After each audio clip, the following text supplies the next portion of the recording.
The journey begins. What happens after you check in? Your luggage is the first thing you hand over when you arrive at the airport. It's a moment of trust. You place your bag on the scale, watch it get tagged, and then see it disappear behind a curtain of black rubber flaps. It's the last you'll see of it for hours. For most of us, that's where the story ends. We walk away, grab a coffee, and wait for our flight, assuming our bag is on a simple direct path to the plane's cargo hold. We picture it being carefully placed onto a conveyor belt and gently loaded onto the aircraft. But that picture in our minds? It's a complete fantasy. A simplified version of a far more complex, chaotic reality. What really happens in that hidden world behind the check-in desk is a story most travelers have never been told. It's a journey through a massive, automated labyrinth of machinery, scanners, and human intervention.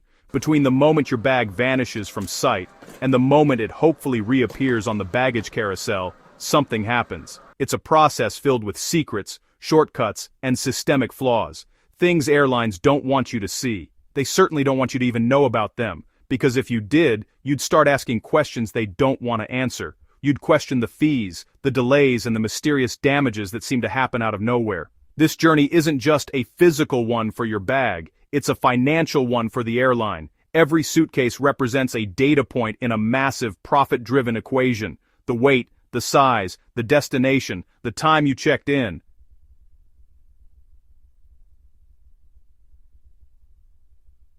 It all feeds into a system designed to maximize revenue.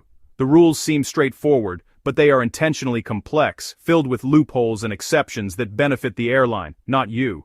The entire system is built on the assumption that you, the passenger, are uninformed. They are counting on you to not know the real reasons for their policies, because that knowledge is power. And today, we are taking that power back. Today on Pathcraft Travel, I'm pulling back that rubber curtain. I'm not just going to show you what happens to your bag, I am going to expose the real baggage secrets that airlines have kept hidden for years. We'll explore why bags mysteriously go missing. We'll uncover how you're being subtly tricked into paying extra fees that you could have easily avoided.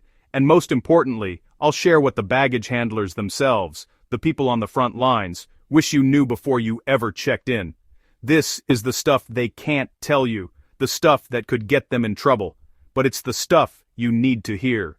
The moment your bag slips behind the check-in counter, it enters a world you were never meant to see. Imagine a massive, sprawling industrial complex hidden beneath the polished floors. This is the baggage handling system. Conveyor belts, sorting machines, high-speed diverters, that stretches for miles, a place of constant motion and deafening noise. Bags are not treated with the gentle care you might imagine. They are objects in a system built for speed and efficiency, not for delicacy. Scanned, sorted, routed. Sometimes, thrown. It's not malicious. It's a byproduct of extreme pressure to move thousands of bags per hour. We got rare access to see it in action. What we saw was eye-opening. Bags launched from one belt to another with incredible force. Bags stacked high in transport carts, luggage at the bottom getting crushed under immense weight. A weather delay turned a holding area into a mountain of suitcases. Handlers spending hours untangling that mess by hand. These are shots airline marketing never shows. They show a smiling flight attendant, not a stressed baggage handler clearing a jam in a loud underground tunnel. Secrets begin to pile up, just like the luggage. That fragile sticker you put on your bag. Its effectiveness is a gamble. Some handlers will place your bag on top. Others won't see the sticker at all. Or it ends up at the bottom of a container to make everything fit. Business class priority tags. They might get your bag off first, but they don't protect it from the rough ride. Organized chaos, human error and mechanical failures every day. Airlines know the system is flawed. They accept that some percentage of bags will be delayed, damaged, or lost entirely. It's a calculated cost of doing business. Insurance and protocols exist, yet the priority is efficiency and profit. So when your bag goes missing, it's often a known weak point, a tight connection, an old scanner, or a chronically understaffed sorting hub. Problems the airline has chosen not to fully fix. So, what's the point of all this? Is it just to scare you?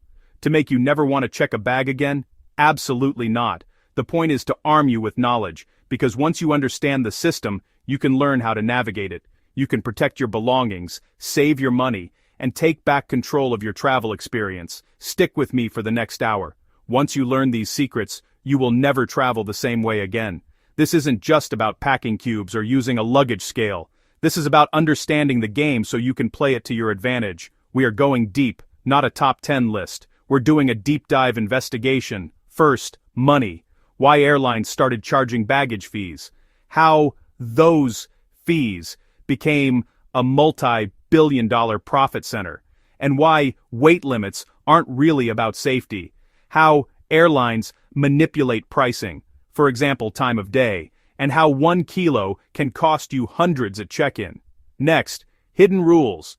Hidden baggage allowance tricks in the fine print. Many airlines secretly allow more carry-on space than advertised, and some will let overweight cabin bags slide if they pass the eyeball test. A traveler saves $70 at the gate by using one of these rules.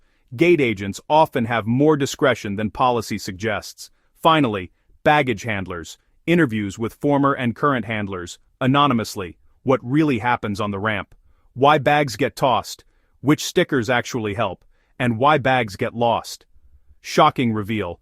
Often airport infrastructure, not staff, is to blame.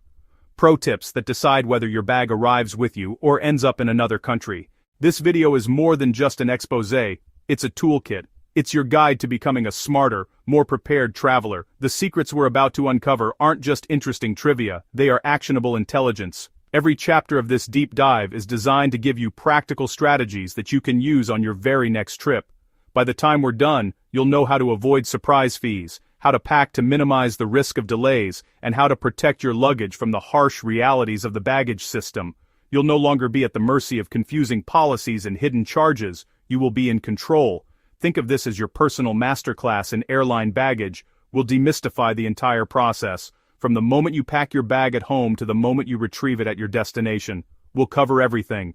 The weight manipulation tricks at the check-in counter, the dangerous items that will get your bag flagged by security, and the real reason your bag sometimes comes out last on the carousel. I'll even share some simple luggage hacks that airlines really hope you never learn, like why using cable ties can be smarter than using expensive locks, and why a bright pink suitcase is rarely ever stolen. This is the kind of information that can save you hundreds of dollars and prevent massive headaches. The travel industry is built on information asymmetry, where they know more than you do. Our mission at Pathcraft is to close that gap. We believe that travel should be about freedom and adventure, not about feeling tricked or taken advantage of. Knowledge is the key to that freedom, and we are committed to bringing you the most powerful travel knowledge every single week, so you can travel smarter, safer, and with more confidence than ever before. So if you're ready to unlock these secrets and transform the way you travel, you're in the right place. Before we begin this journey into the hidden world of airline baggage, do us a quick favor. Hit that subscribe button so you don't miss out on our future deep dive episodes. And if you're excited to get started and want more investigations like this, comment Pathcraft down below. Alright, enough talk. Let's get started. Let's uncover these secrets. Table of Contents, Part 2, Act 1, Why Airlines Charge Baggage Fees. The 2008 shift, when luggage became a goldmine. A service becomes a product, the unbundling of the airline ticket. The weight lie, safety versus fuel calculations, the myth of a standard baggage cost. The overweight trap, a story of a single kilogram, why that 1 kilogram costs so much, the psychology of sunk cost. The night before packer, an airline's best customer, the ultimate pricing trick, load factor and route desperation.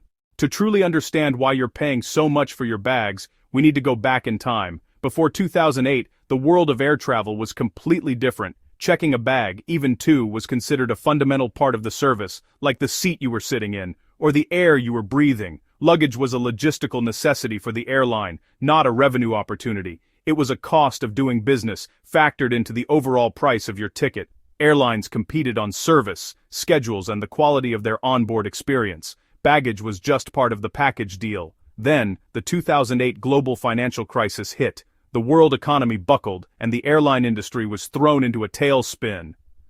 Fuel prices soared to historic highs, and demand for travel plummeted. Airlines were bleeding money and facing bankruptcy. They needed new sources of revenue, and they needed them fast. A radical idea, tested by smaller budget carriers, started to look attractive to majors. What if they started charging for something they had always given away for free? In May 2008, American Airlines announced a $15 fee for the first checked bag. The public outcry was immediate and fierce. Travelers felt betrayed. It seemed like a greedy cash grab during hard times. Other airlines watched closely, but passengers still flew and grudgingly paid the fee. The floodgates opened. Within months, nearly every major airline followed suit. The era of free checked baggage was over. A new, highly profitable industry was born. This wasn't temporary. It was a permanent shift in the airline business model. The airlines had stumbled upon a goldmine. By unbundling services, they could advertise lower base fares and make up the difference, and much more, through mandatory fees.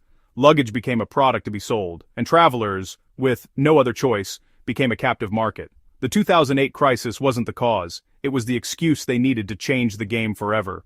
The decision to charge for baggage was more than just a new fee. It was a philosophical change in how airlines viewed their customers and their own product. Before this shift, an airline ticket was an all-inclusive package. It represented a promise to transport you and your reasonable belongings. The price you saw was, for the most part, the price you paid. Then baggage fees arrived, the age of unbundling. Suddenly the ticket was just for the seat.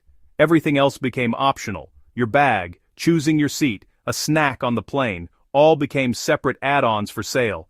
This was marketing genius. They could strip away all the included services to advertise a tiny headline fare. $99.9 from New York to Los Angeles. It looked too good to be true. A lure to get you to click book. Once you were committed, the fees piled up. Checked bag, $30. Seat selection to avoid the middle, $25. Your $99 flight quickly swelled to $154. But by then, you were psychologically invested. Airlines realized luggage wasn't just a service, it was a profit center, a massively successful one. Globally, airlines have collected tens of billions of dollars in baggage fees since 2008. Ancillary revenue became an essential part of their profitability. For many budget carriers, it's the difference between profit and loss. They had successfully transformed a customer expectation into a high-margin retail opportunity. The whole trick relies on psychology. We latch onto that lowest initial price, anchoring our sense of value to that first number. The later fees feel like annoying but necessary add-ons. Airlines know this. Teams of data scientists and pricing analysts work to find the perfect balance, a base fare low enough to attract you, with fees just high enough to maximize profit without scaring you off. And your baggage is now a key part of that lucrative pricing strategy. Airlines will tell you that baggage weight limits are all about safety. They evoke images of perfectly balanced aircraft, requiring exact weight and balance calculations for a safe takeoff. And while the total weight of an aircraft is of course crucial, the way they handle individual passenger bag weights is really about profit. The idea that your bag being 1 or 2 kilos overweight is a significant safety risk is, to put it bluntly, a lie. It's a convenient justification to extract more money from you. Here's the proof. Airlines don't weigh every passenger. Instead, for their calculations, they use standardized average weights, which vary by season and by gender. These are all just estimates. The cargo hold also carries mail, commercial freight, and all sorts of other items. In the context of a plane that weighs hundreds of thousands of kilograms, the difference between your bag being 23 kilos or 24 kilos is statistically irrelevant. The plane can handle it. The real issue isn't safety, it's fuel. Fuel is one of their biggest expenses, and every extra kilogram of weight requires more fuel to fly. Over thousands of flights, that adds up. The weight limits are there to standardize their fuel cost expectations. They calculate their fuel burn assuming every bag is up to the standard 23 kilograms or 50 pounds. Anything over that represents an unbudgeted cost to them. The overweight fees are essentially a fuel surcharge, cleverly disguised as a safety penalty.